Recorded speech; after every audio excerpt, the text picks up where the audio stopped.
राजस्थान में इन दिनों विद्यार्थी और आरएएस भर्ती परीक्षा के जो अभ्यर्थी हैं बड़ा प्रदर्शन कर रहे हैं, बड़ा आंदोलन कर रहे हैं।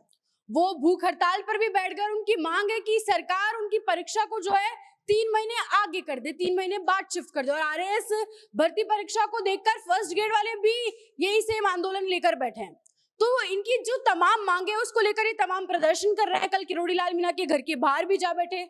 तो इस परीक्षा को आखिर सरकार रद्द क्यों नहीं कर रही है और क्या ये रद्द होनी चाहिए, इस पर ही आज हम चर्चा करेंगे। और चर्चा के लिए हमारे साथ मौजूद है वरिष्ठ पत्रकार नीरज शर्मा जी। नमस्कार सर। नमस्कार मैडम, बहुत बहुत धन्यवाद आपका। जी हाँ, ये दंगल लगातार चल रहा है पूरे राजस्थान के अंदर और मजबूती से कोशिश की जा रही है कि परीक्षा को पोस्टपोन कर दिया जाए, आगे बढ़ा दिया जाए। अब आरएएस भर्ती परीक्षा पर ज्यादा फोकस है क्योंकि कुछ ही दिन बचे हैं, लगभग 2 या 3 दिन बचे हैं परीक्षा को होने में, मेंस की परीक्षा को। तो उसके लिए बहुत पुरजोर जोर लगाया जा रहा है। अभी खबरों में तुरंत ये भी चल रहा है कि ये बात पीएमओ तक जा पहुंची है, वहां तक छात्र पहुंच गए, वहां गुहार लगा रहे हैं कि परीक्षा को आगे बढ़ा दिया जाए। क्या ये परीक्षा आगे बढ़ा देनी चाहिए? बढ़ा देने में मेरी समझ में, अगर व्यक्तिगत राय पूछेंगी तो कोई समस्या नहीं है। आगे बेशक बढ़ा देना चाहिए। अगर ज्यादा मौकों की मांग है, छात्रों की मांग है, छात्रों के लिए परीक्षा हो रही है, तो उसको आगे बढ़ा देना चाहिए। लेकिन अगर लॉजिक्स की बात करेंगे, जो लॉजिक छात्रों द्वारा दिए जा रहे हैं परीक्षा को आगे बढ़ा देने की, तो उनमें खासा दम नहीं दिखाई दे रहा। उनके पीछे कुछ राजनीति का शोर सुनाई देता है कि बू आती है, ऐसा कह लीजिए। क्योंकि जो लॉजिक्स दिए जा रहे हैं, पहला सबसे मजबूत लॉजिक के परीक्षा की तैयारी के लिए समय वाला जो आम लॉजिक लिया जाता है, कोई भी आम व्यक्ति सोचेगा तो लगभग 12, 15, 20 दिन पहले ये आंदोलन चालू हुआ कि परीक्षा को आगे बढ़ा दिया जाए। तो ये पहले से क्यों छात्रों के दिमाग में नहीं आया कि अगर समय नहीं मिला है तैयारी के लिए तो उसको आगे बढ़ा दिया जाए। दूसरा लॉजिक दिया जा रहा है कि जो मेंस की पहले ही परीक्षा लंबित है, उसका रिजल्ट नहीं आया है, तो वो छात्र भी इसमें भाग लेंगे, तो उसकी वजह से कंपटीशन बढ़ जाएगा। तो उनका भी अभी इंटरव्यू भी नहीं हुआ है भैया, उनका उसके इंटरव्यू का भी रिजल्ट नहीं आया है। अगर वो उसमें भर्ती हो जाएंगे तो निश्चित तौर पर ये सीट खाली होगी। पहले आओ पहले पाओ, सीट आगे खिसक जाती है, पीछे वालों को मौका मिलेगा। ये तो मेरिट बेस वाला फंडा है, तो इससे भी कोई ज्यादा जमीन पर ग्राउंड लेवल पर फर्क नहीं पड़ने वाला है। तीसरा लॉजिक जो दिया जा रहा है कि भैया पेपर लीक हो गया है, इसकी वजह से इसको प्रशासनिक अधिकारी या सरकार संभवतः इसको कैंसिल नहीं कर रही है क्योंकि वो पूरी व्यवस्था भंग हो जाएगी।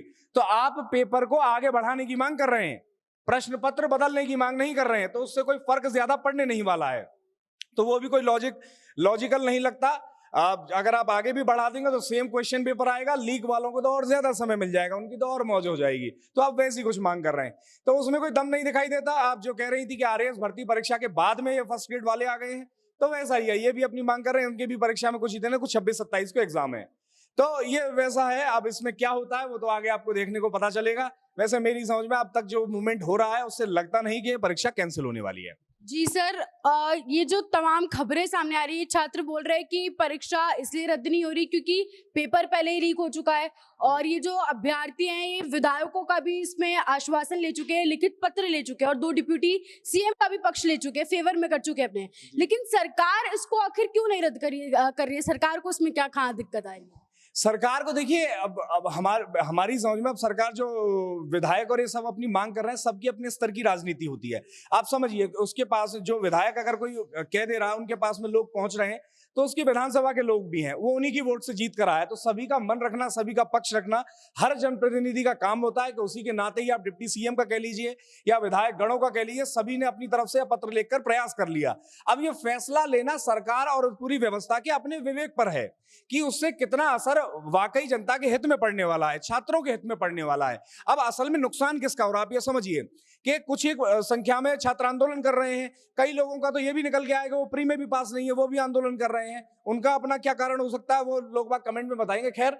लेकिन असल में नुकसान उन छात्रों का हो रहा है जो मजबूती से तैयारी कर रहे हैं और अभी कंफ्यूजन के दौर में बैठे हैं। जब परीक्षा का एन मौका आया उससे 12, 15, 20 दिन पहले इस तरह का एक आंदोलन हो जाता है और पूरे राजस्थान में चर्चा होने लग जाती है कि कैंसिल होगी, नहीं होगी, आगे बढ़ेगी, नहीं बढ़ेगी, उसको लेकर चर्चा हो रही है।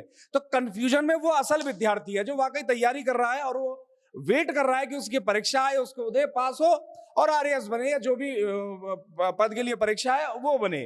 तो असल में नुकसान सबसे ज्यादा उसका हो रहा है। जी सर, और एक और बहुत ही जो बड़ा सवाल है जो अभ्यर्थी उठा रहे हैं वो ये है कि अभ्यर्थियों ने जब आंदोलन शुरू करा तो तब उन्होंने आंदोलन तो शुरू कर दिया, लेकिन जैसे उन्हें मदन राठौर ने आश्वासन दे दिया तो उनकी उम्मीदें और ज्यादा बड़ी हो गई। उनको ऐसा लगने लगा कि हाँ सच में चीज होंगी। उसके बाद वो अनशन पर भी जा बैठे। तो कहीं ये जो आश्वासन वाली जो चीज है, ये कुछ ज्यादा ही नेगेटिव तो नहीं चली गई है छात्रों की? छात्रों के लिए बेशक नेगेटिव चली गई है, क्योंकि आप समझिए, अगर कोई सत्ताधारी पार्टी है, उसका प्रदेश अध्यक्ष या कोई पदस्थ नेता है, वो आश्वासन दे रहे हैं और वो आश्वासन इस तरह का दे रहे हैं, ठीक है कोई बड़ा फैसला आएगा, लेकिन नहीं हो ही जाएगा। वो इस तरह से नहीं बोले। अगर बयान आप ध्यान से देखेंगे तो वो बोले हैं कि 2-3 दिन में कोई बड़ा फैसला आएगा। तो ना तो छात्रों को ये क्लियर किया गया कि इस परीक्षा को नहीं स्थगित किया जाएगा भैया, ये साफ तौर पर भी ये चीज साफ नहीं की गई। दूसरा ये भी साफ नहीं किया गया कि स्थगित कर रहे हैं या उसमें कोई विचार भी बन रहा है उस मामले के अंदर। तो ये निश्चित तौर पर छात्रों के साथ तो काफी गलत चीजें से कंफ्यूजन का दौर पैदा हो रहा है। और जिन छात्रों की हम विशेष तौर पर बात कर रहे थे, जो मजबूती से तैयारी कर रहे हैं, जो आंदोलन में भी नहीं है और वेट कर रहे हैं परीक्षा का, उनके साथ भी एक कंफ्यूजन पैदा हो रहा है। तो ये निश्चित तौर पे एक डिलेमा तो पैदा करता है संपूर्ण छात्र के अंदर कि भैया स्थगित होगी नहीं होगी, क्या होगा क्या नहीं होगा, ये पूरा कंफ्यूजन है। तो निश्चित तौर पे इससे तो छात्रों का नुकसान तो हुआ है। और रही मदन राठौर और उस सब की बात, तो वो प्रदेश अध्यक्ष हैं, उनकी बात का कितना असर होना चाहिए था, वो किस तरह से उनने अपने स्तर पर क्या प्रयास किए, और अगर वो सफल नहीं हो पा रहे हैं उसको करवा लेने में, निरस्त करवाने में, अगर वो उस मंशा से छात्रों से मिल के आए थे, क्या उनकी बयान क्या बिना उस वीडियो के बात हुई थी, तो उस पर अगर जाए तो उस पर उनको भी सामने आकर ये छात्रों को से क्लियर करना चाहिए कि असल में क्या वो प्रयास किए और उसका रिजल्ट आउटकम रहा। जी सर, अच्छा अब इतना चरम पर आ पहुंचा है आंदोलन, ये देख लीजिए अब परसों है तरसों तो शायद 2 दिन में परीक्षा है, एडमिट कार्ड आई चुके हैं और उससे पहले एक और बड़ी चीज, ये आपस में गुथने भी लगे हैं बच्चे।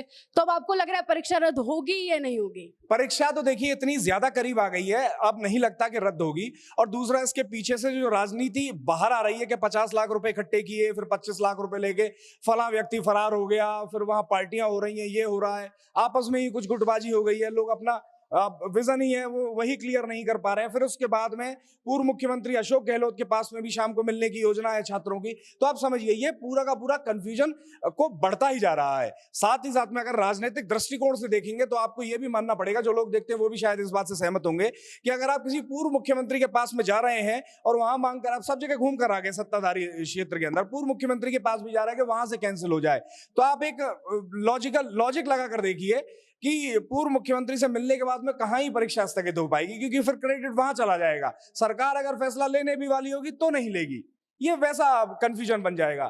तो इससे उनका और ज्यादा ही नुकसान होगा। अब जो लग रहा है पूरे आंदोलन पूरे सिस्टम को देख के लगता नहीं कि परीक्षा स्थगित होगी। जी सर, एक और आज की जिस हिसाब से खबरें सामने आ रही है, ये भी कहा जा रहा है कि ये जो पूरा आंदोलन चला, क्योंकि सिर्फ 15 दिन पहले ये अभ्यर्थियों ने अचानक से आंदोलन शुरू कर दिया, तो क्या ये जो छुटभैया नेता हैं अपनी राजनीति चमकाने के लिए सब कुछ प्रायोजित था, सिर्फ प्रोपेगेंडा के लिए, अपनी राजनीति चमकाने के लिए किया गया? ऐसा भी हो सकता है? बेशक ऐसा हो सकता है, आप ऐसा मान सकते हैं, क्योंकि कितनी बड़ी संख्या में छात्र इसका विरोध कर रहे हैं, इससे आपको समझना चाहिए कितने फॉर्म्स इसमें भरे गए थे आरएएस भर्ती परीक्षा के लिए। वो आप कंपेयर करके देख लिए उन छात्रों की संख्या से जो यहाँ विरोध प्रदर्शन में शामिल हैं। साथ ही साथ में जो जिस तरह की खबरें अब आ रही हैं कि भैया पैसा लेकर भाग गए, अब ये समझिए जो छात्र तैयारी कर रहा है उन लोगों के पास 50 लाख रुपए कहां से आ गए? अगर 50 लाख रुपए पिक्चर में भी आए तो वो कहां से आ गए? अगर चलो छात्रों ने सबने मिलकर इकट्ठे किए तो फिर लेकर भाग कैसे गया? आपस में वो लोग ऐसी बात कर रहे हैं कि इनका पहले भी यही प्रोसेस था। तो एक गुट तो है, जो निश्चित तौर पे एक गुट तो है जो इस तरह के प्रोसेस को संचालित कर रहा है। कहीं से तो फाइनेंस आ रहा है और फिर उस फाइनेंस को कोई लेके भी भाग जा रहा है। इस तरह की भी चीजें हैं और कई ऐसे रिपीटेड चेहरे हैं जो आपको लगातार नजर आ रहे हैं इस तरह के आंदोलन में, इस तरह के विरोध प्रदर्शनों में, वो सेम चेहरे हैं। तो निश्चित तौर पर इस तरह की गुटबाजी भी हो सकती है और छुटभैया नहीं, कई बड़े नेता भी प्रयास कर रहे हैं इस चीज में। जी सर, बहुत शुक्रिया आपके तमाम विचारों का। ये कुछ फैक्ट्स थे जिन पर हमने बात करी आरएएस भर्ती परीक्षा को लेकर, क्योंकि इसमें कई छात्रों का नुकसान भी हो रहा है और कुछ लोगों का शायद फायदा भी हो रहा है। लेकिन इस पूरे मामले पर आप क्या राय रखते हैं हमें कमेंट सेक्शन में जरूर बताएं। जानकारी को शेयर जरूर करें और बने रहे राजस्थान उनके साथ।